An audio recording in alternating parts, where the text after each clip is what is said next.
सभी को सादर प्रणाम। मित्रों, आप सभी का सत्यार्थ प्रकाश संदेश YouTube चैनल में मैं विकास आर्य आपका हार्दिक स्वागत करता हूं। जैसा आपको विदित है, हम स्वामी दयानंद सरस्वती द्वारा रचित सत्यार्थ प्रकाश पुस्तक के ऊपर विशेष चर्चा कर रहे हैं और इसी कड़ी के अंतर्गत चलते हुए हमने आपको पिछले प्रकरण के माध्यम से बताया कि मनुष्य का व्यवहार कैसा होना चाहिए, कैसे पता करे कि कौन सा मनुष्य, कौन सा मित्र मेरा सगा है और कौन सा मित्र हमारा शत्रु है। यानी किस प्रकार पता किया जाए कि जिस व्यक्ति के साथ हमारी मित्रता है तो वो किस प्रकार हमारे साथ साथ दे रहा है और कैसे पता करेगी कि हमारे साथ वो सच्चा साथ दे रहा है या झूठा साथ दे रहा है। इसके बारे में हमने आपको पिछले वीडियो में भली प्रकार से समझा दिया है।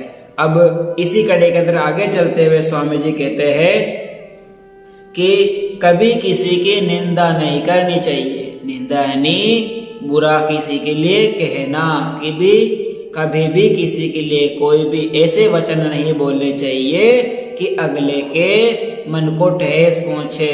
तो कहते हैं जैसे गुणेषु दोषारोपणम असूया, अर्थात दोषेषु गुणारोपणम प्यसूया, गुणेषु गुणारोपणम दोषेषु दोषारोपणम च स्तुति। यहाँ पर सुंदर बात कही है। स्वामी जी कहते हैं कि जो गुणों में दोष, यानी जो अपने गुण होते हैं, हम अच्छे कार्य कर रहे हैं, माना कि मैं भी अच्छा काम कर रहा हूँ, आपको समझने का प्रयास कर रहा हूँ कौन कैसा में व्यक्ति होता है, कैसा किसका व्यवहार होता है, कैसे जीवन जीना चाहिए, परंतु इसमें भी इन गुणों में भी दोष निकालने वाले बहुत सारे मनुष्य मिल जाएंगे, बहुत सारे ऐसे व्यक्ति मिल जाएंगे। तो स्वामी जी कहना चाहते हैं कि जो गुणों में दोष, दोषों में गुण निकाल ले, यानी जो गुणों के अंदर भी दोष निकाल रहा है, हमारे दोषों के अंदर भी गुण निकाल लगाना, वह निंदा है। निंदा किसको कहते हैं? यानी गुणों के अंदर भी दोष निकालना और दोषों में गुण निकालना, ये हमारे ऐसे व्यक्तियों की पहचान करना। तो अगर ऐसे जो कर्म कर रहा है वो व्यक्ति हमारी निंदा करता है और गुणों में गुण और दोषों में दोष का कथन करता है, वो स्तुति कहलाती है। स्तुति का क्या तात्पर्य है? यानी जो गुणों में गुण, यानी जितने हमारे अच्छे गुण हैं उन्हों के भी गुणों का बखान करना। कहने का तात्पर्य गुण है जो हम अच्छे कर्म कर रहे हैं उन्हीं कर्मों का और अच्छी तरह से प्रकाशन करना, और जो दोषों में दोषों को, यानी जो हम गलती कर रहे हैं उन दोषों को भी और बुरे प्रकार से बताना, दोषों को दोष निकालना, उस कथन को करना स्तुति कहलाता है। सीधा सा कहने का तात्पर्य है, अर्थात मिथ्या भाषण का नाम निंदा है और सत्य भाषण का नाम स्तुति है। क्या समझ में आया कि स्तुति किसे कहते हैं और निंदा किसे कहते हैं? स्तुति नहीं, निंदा का तात्पर्य है कि गुणों में दोष और दोषों में गुण लगाना, ये निंदा कहलाता है, और जो गुणों में गुण और दोषों में दोष करना होता है वो स्तुति कहलाता है। मिथ्या भाषण का तात्पर्य क्या होता है? जैसे किसी के हम गलत बातों का निर्वहन करते हैं, किसी के लिए गलत कह रहे हैं, किसी के निंदा नहीं, किसी की निंदा सुन रहे हैं, अपने कानों से कोई गलत कह रहा है उसके बारे में बड़ा ही मन लगा के उसकी बात सुन रहे हैं, तो वो चीज हमारे लिए निंदा कहलाती है।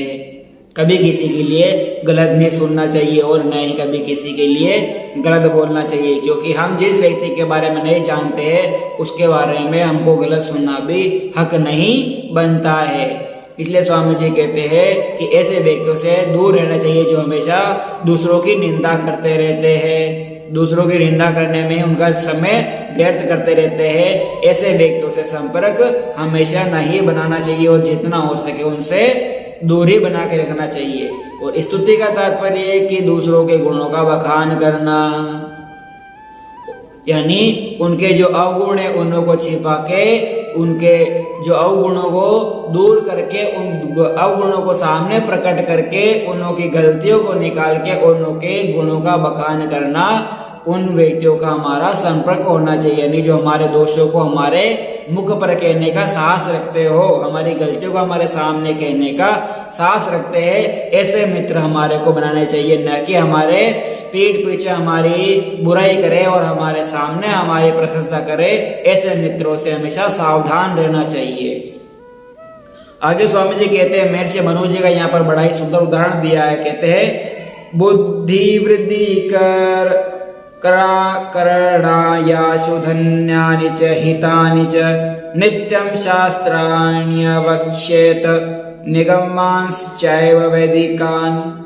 और दूसरा है, यथा यथा ही पुरुषा शास्त्रं समाधिगच्छति तथा तथा विजानाति विज्ञानं च रोचते। क्या कहा स्वामी जी ने, जो शीघ्र बुद्धि धन और हित की वृद्धि करने हारे है, शास्त्र और वेद है, उनको नित्य सुने और सुनावे। कितने सुंदर बात कही है, बुद्धि वृद्धि करणायाशु, यानी जो बुद्धि की वृद्धि करता हो, धन की वृद्धि करता हो, हमारे ज्ञान की वृद्धि करता हो, ऐसे सत्य शास्त्रों का और वेदों का पठन पाठन करना चाहिए और सुनना भी चाहिए और सुनाना भी चाहिए। अगर आपको अपने जीवन के अंदर ऊंचाइयों को छूना है, ऊंचाइयों की सीढ़ियों को छूना है, अपने जीवन को उन्नत बनाना है, अपने समाज में नाम रोशन करना है, अपने जीवन को प्रकाशमान करना है, तो अच्छे अच्छे शास्त्रों का ग्रहण करना पड़ेगा। जो हमारे सत्य विद्वान होते हैं, संत जन होते हैं, मुनि जन होते हैं, उनके विचारों को सुनना पड़ेगा, उनके सत्य शास्त्रों को सुनना पड़ेगा। और हमारे को वेद है, उपनिषद है, कठोपनिषद है, मनुस्मृति है, जो और ये सत्यार प्रकाश पुस्तक है, ऐसे शास्त्रों का हमारे को अध्ययन करना पड़ेगा और इन्हों को सुनना भी पड़ेगा और सुनाना भी पड़ेगा। अगर आप ऐसे कर्म करते हो तो हमेशा आपकी बुद्धि की वृद्धि होगी, आपके ज्ञान का विकास होगा, आपके जीवन में धन ही धन आएगा। अगर आप ऐसे कर्म करते हो तो शीघ्र बुद्धि बली बनोगे। जब आपका बुद्धि बल बढ़ेगा, आपकी बुद्धि तीव्र होगी, तो आप अच्छा धन कमा सकेंगे और अच्छा धन से क्या करोगे, अच्छा व्यवहार बनाओगे, अच्छा समाज का निर्माण करेंगे। तो स्वामी जी कहते हैं, उनको नित्य सुने और सुनावे। आगे कहते, ब्रह्मचार्य आश्रम में पढ़े और उनको स्त्री पुरुष नित्य विचार और पढ़ाया करे। यानी ब्रह्मचार्य जीवन का लक्ष्य आपको मालूम है, पिछले वीडियो के माध्यम से मैंने बताया कि ब्रह्मचार्य जीवन क्या होता है कि 1 वर्ष से लेके 25 वर्ष तक, इस 25 वर्ष के अंतर्गत हमारा ब्रह्मचार्य जीवन होता है। ब्रह्मचार्य जीवन के अंतर्गत हम वेदों का पाठन करते हैं, सत्य शास्त्रों का श्रवण करते हैं, सुनते हैं और अपने ज्ञान की वृद्धि करते हैं। अपने ज्ञान को बढ़ाना है और अपने बुद्धि बल को बढ़ाना है। तो इन ब्रह्मचार्य जीवन के अंतर्गत जितने भी शास्त्र होते हैं हमारे, बोले चाहे वो हमारे मनुस्मृति हो, जो हमारे सूत्र पाठ होती है वो सूत्र पाठ होवे, या हमारे वेद होवे, जो हमारे सत्य शास्त्र जो होते हैं, कठोपनिषद और जितने भी उपनिषद सत्य शास्त्र हमारे स्वामी जी ने हमारे बताए गए हैं, वो उन शास्त्रों का अवश्य अध्ययन करना चाहिए। क्योंकि जो स्त्री और पुरुष नित्य इनों का बच्चों का पठन पाठन करवाते हैं, वो हमेशा बच्चे तर्क बुद्धि वाले होते हैं। हमेशा जो भी चीज उनको बताई जाती है वो हमेशा लंबे समय तक याद रखने वाले होते हैं। इसलिए हमेशा हमारे को शास्त्रों का अध्ययन करना चाहिए। अपने जीवन को उन्नत किस प्रकार बनाना चाहे, अपने जीवन में किस प्रकार आगे बढ़ना चाहे, किस प्रकार जीवन को ऊंचाई की सीढ़ियों पर पहुंचाए, और इन शास्त्रों का अध्ययन करें। किन शास्त्रों का अध्ययन करें कि हम अपने जीवन में ऐसे शिखर पर पहुंच जावे जहां पर हम स्वयं का भला कर सके और दूसरों का भी भला कर सके। आर्य समाज के तीसरे नियम में क्या है कि वेद सब सत्य विद्याओं का पुस्तक है। वेद का पढ़ना पढ़ाना और सुनना सुनाना सब आर्यों का परम धर्म है। क्या है? सब आर्यों का धर्म नहीं का परम धर्म है। पढ़ना और पढ़ाना, सुनना और सुनाना, किनको? सब सत्य विद्याओं। वेद सब सत्य विद्याओं का पुस्तक है। जितने भी शास्त्र बनने सारे वेद से बढ़कर नहीं है। वेद स्वयं परमात्मा की वाणी है। अगर आपने वेद पढ़ लिए, वेदों को जान लिया, तो आपने अपने संसार के जितने भी शास्त्र है सारे पढ़ लिए। क्योंकि जितने भी नए नए शास्त्र बनने पड़े हैं वो सारे वेदों को ही ध्यान में रख के करके बनाए गए हैं। इसलिए वेदों का पठन पाठन अवश्य करना चाहिए। आगे कहते हैं हमेशा हमारे को पढ़ना पढ़ाना चाहिए और नित्य उन्हों का अध्ययन भी करना चाहिए, क्योंकि जैसे जैसे मनुष्य शास्त्रों को यथावत जानता है वैसे वैसे उस विद्या का विज्ञान बढ़ता जाता है और उसी में रुचि बढ़ती जाती है। कि जैसे जैसे मनुष्य इन शास्त्रों का अध्ययन करेगा, पठन पाठन करेगा, सुनना और सुनाना करेगा तो उसका विद्या का विज्ञान बढ़ेगा, यानी उसकी शास्त्रों को और जितना ज्ञान है उसको और अर्जित करने का उसमें साहस आएगा, मतलब उसके अंदर इच्छा जागृत होगी तो और अच्छे शास्त्रों का अध्ययन करेगा। अगर मैं आपको अभी इस चीज के बारे में इस पुस्तक के अंदर बता रहा हूँ कि क्या हमारे लिए सही है और क्या गलत है, जो स्वामी जी ने हमारे लिए यहाँ पर मोतियों की जो माला है, हमारे जो माला के मोती यहाँ पर पिरो के रखे हैं, उन्हों को हमने एक एक करके भी हमारे जीवन में धारण कर लिया। जिस प्रकार हम आपको छोटे छोटे प्रकरणों के छोटे छोटे सूत्रों के माध्यम से बता रहे हैं, अगर इन्हों को भी आपने अपने जीवन के अंदर माला बना के पिरो लिया तो आपका जीवन धन्य ही धन्य हो जाएगा। आपने चाहे वेद नहीं पढ़े हो, आपने मनुस्मृति नहीं पढ़े हो, आपने विदुर नीति नहीं पढ़े हो, आपने कोई शास्त्र नहीं पढ़ा है, तो आप इस सत्यार्थ प्रकाश पुस्तक पढ़ लीजिए। अगर आप इस पुस्तक को पढ़ लेंगे, आप विद्वान तो ना कह सकर आप एक सच्चे धार्मिक तो अवश्य बन जाएंगे कि आप तर्क वितर्क करना समझ जाएंगे कि क्या धर्म है और क्या अधर्म है, क्या सत्य है क्या गलत है, कौन सा रास्ता मेरे लिए सही है कौन सा रास्ता मेरे लिए गलत है। इतना तो आप स्वयं जान जाएंगे, अपने पैरों पर स्वयं खड़े तो हो जाएंगे कि धर्म के विरुद्ध किस प्रकार लड़ा जाए और अधर्म को किस प्रकार से पराजित किया जाए। ये हम इस चीज को आप अवश्य समझ जाएंगे। तो आप आज के प्रकरण को हम यहीं पर विराम देना चाहेंगे।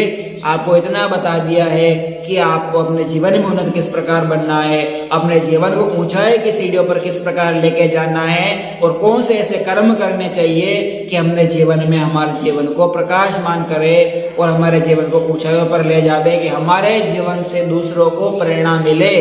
आज हम हमारे योगीराज श्री कृष्ण जी के बस जीवन को पढ़ते हैं, मर्यादा पुरुषोत्तम श्री राम जी के जीवन को पढ़ते हैं। अगर उनके जीवन की तरफ देखा जाए तो उनका जीवन कभी भी ऐसा नहीं था कि उन्होंने कोई गलत काम किया हो। आज हमारे जो मर्यादा पुरुषोत्तम श्री रामचंद्र है, उन्होंने भी जीवन में वेदों का पठन पाठन किया और अच्छे कर्म किए। मर्यादा में रहकर उन्होंने अच्छे कर्म किए, रघुकुल रीति को अपनाया और सत्य शास्त्रों का पठन पाठन किया। तो आज उन्होंने दुनिया में आज उनका नाम है, आज उनके चरित्र को लोग पूछते हैं, उनके चित्र को लोग पूछते हैं। अगर आपके चरित्र को पूछना है, अपने चरित्र का जीवन में लोग आपके जीवन से प्रेरणा लेकिन नहीं, उन्होंने ऐसा कर्म किया था, हम भी ऐसा कर्म करें कि हमारे को भी लोग जाने पहचाने, हमारे जीवन से कुछ सीख लेवे और अपने जीवन को उन्नत बनावे। तो आप इस बात का विशेष ध्यान रखिएगा कि हमेशा अच्छे कर्म करने का भी बुरे कर्म नहीं करने हैं। चलिए मित्रों, अगर हमारे चैनल पर आप अभी भी नए हो, अगर आप पुराने हैं तो हमारे चैनल को लाइक कीजिए, कमेंट कीजिए और शेयर अवश्य कीजिए। और अगर आप नए आए हुए हो तो हमारे चैनल को सर्वप्रथम सब्सक्राइब अवश्य कर लीजिएगा, कि आप अगर सब्सक्राइब करेंगे और साथ में बेल आइकन का जो बटन है उसको अवश्य प्रेस कीजिएगा, और उसको अवश्य प्रेस कर लेंगे तो हर वीडियो का नया संदेश है, नोटिफिकेशन है, वो सर्वप्रथम आप तक पहुंच जाएगा। और लाइक अवश्य कीजिएगा और कमेंट जरूर कीजिएगा, कि जिससे आपको मेरे को भी पता लगे कि हमारा वीडियो और मेरा जो आपको समझाने का प्रयास है अपने जीवन को उन्नत बनाने के लिए, वो मेरा प्रयास मेरा सफल है या असफल है, इतना मैं भी समझ जाऊंगा कि मेरी बात हमारे जो भाई लोग हैं, भाई बहन जो हमारे सज्जन जन है, वे सुनने का प्रयास कर रहे हैं और अपने जीवन को उन्नत बनाने का प्रयास कर रहे हैं, तो मुझे भी सहर्ष और हर्ष होगा और खुशी होगी। तो आप हो सके जितना शेयर अवश्य कीजिएगा। आज के बारे में यही विराम देंगे। धन्यवाद। इति ओम श्याम।